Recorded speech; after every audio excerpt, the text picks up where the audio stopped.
We're going to get you started with Tim Reynolds right there. All right. What's the day like today? We just stuck with our routine.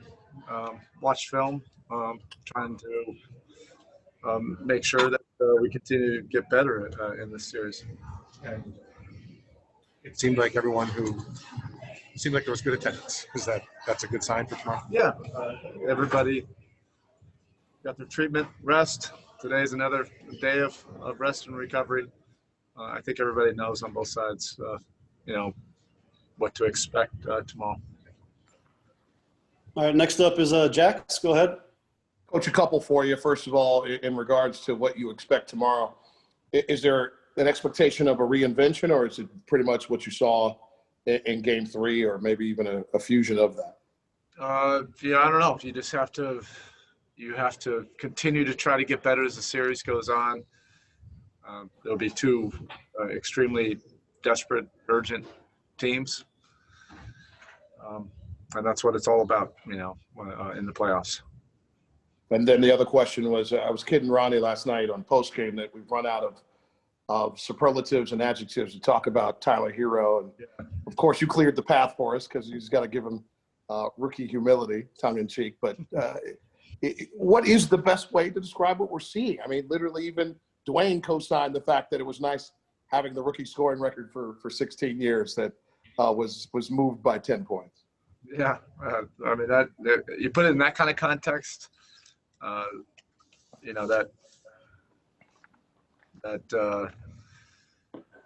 makes you, recognize that, he is uncommon. But, he puts in a great deal of work. He's coachable. He's at it every single day. Even today, the pre-practice group, he was in there before. The head coach even got in there today, getting in his work. But that's not something that he's changing, just because of people are noticing now. This is who he's been all year long. All right, up next is Ira. Go ahead. Erik, I guess with Bam, where does he stand with that left arm, wrist, or shoulder? Can you sort of fill us in on that? Apparently, he said it was aggravated from a previous injury. Yeah, he'll be ready to go tomorrow. Was he able to work in your practice today? He was able to work extremely intensely in our film session. Okay, no work on the court. And was there any kind of testing required or done on that? A lot of ice. Can you just fill us in? Is it a wrist? Is it a shoulder? Is it an arm? It's a little bit of everything. This is a physical series. He'll be ready to go tomorrow. Perfect. Thank you, Erik. All right, Barry, go ahead. Hi, Erik. What did you see from Solomon that led to your decision to use him last night? Anything in practice last couple weeks? And how tough a call is it to go only 3 deep off the bench? Your team obviously is very well conditioned, but did that concern you at all in terms of stamina? Our guys are in great shape, but I also have respect and confidence in everybody on our bench. It might be a little bit different tomorrow. That's just the way we went last night. Solo has really been working behind the scenes. One of my favorite parts of this whole bubble experience is just seeing the guys work.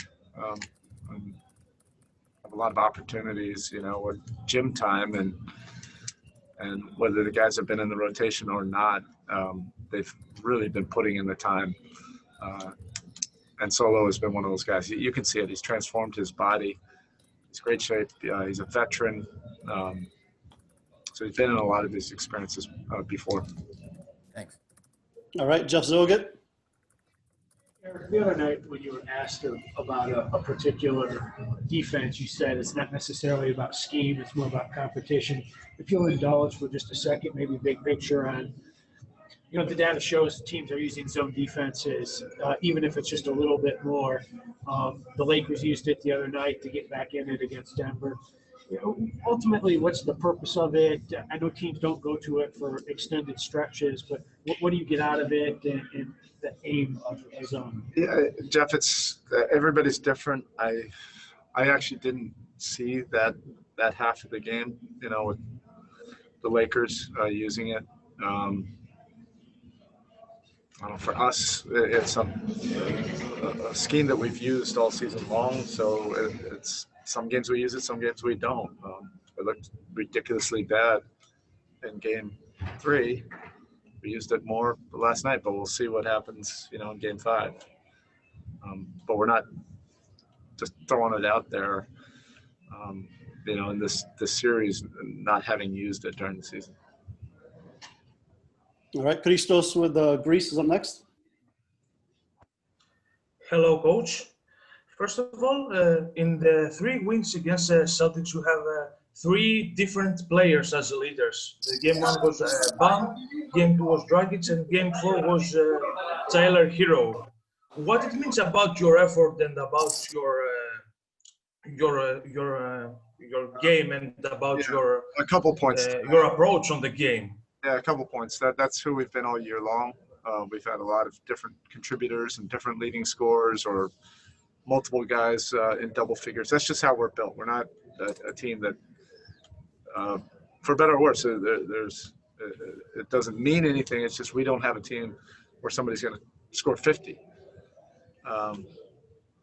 And then secondly, Boston's defense is really good. So you're going to have different guys step up, and based on that particular game, it might be different guys than the previous game. And that's what you've seen so far. And about game 5, could we expect the same approach about game 4? Because you have 7 players, 7 players rotation. We expect something the same. Yeah, we'll see. I don't know. I need some more time to think about it. Thank you. All right, up next is David with Italy.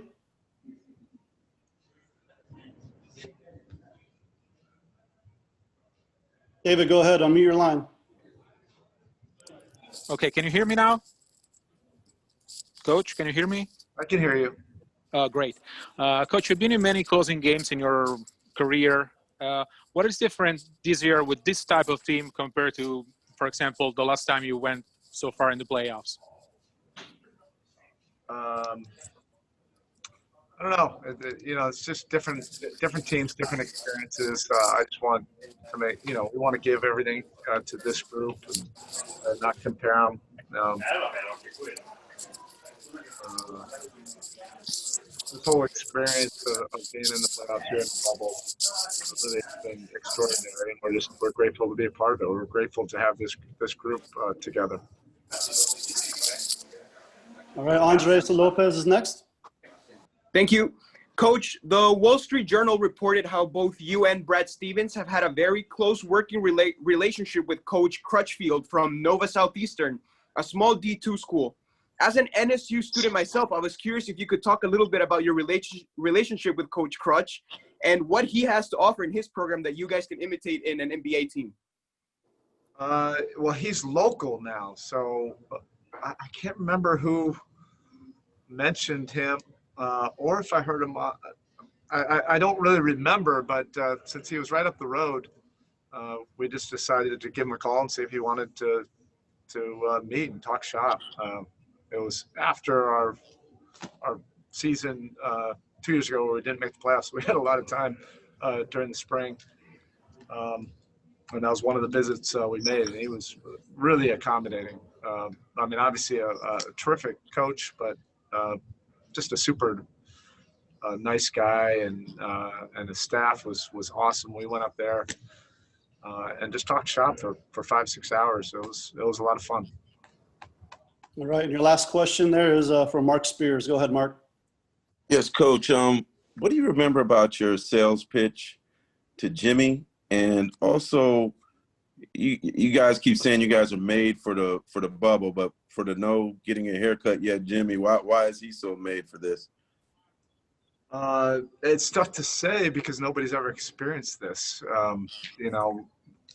I just think you need some level of discipline and routine and mental toughness for this whole life experience. I think everybody, has, those things could help in a scenario like this, but there's nothing to compare it to. And then as far as that first meeting, you know, it was great. We just felt like we were speaking the same language. I know we have the same shared values about competition, and if it works for us, we don't have to explain it. We don't have to apologize for it.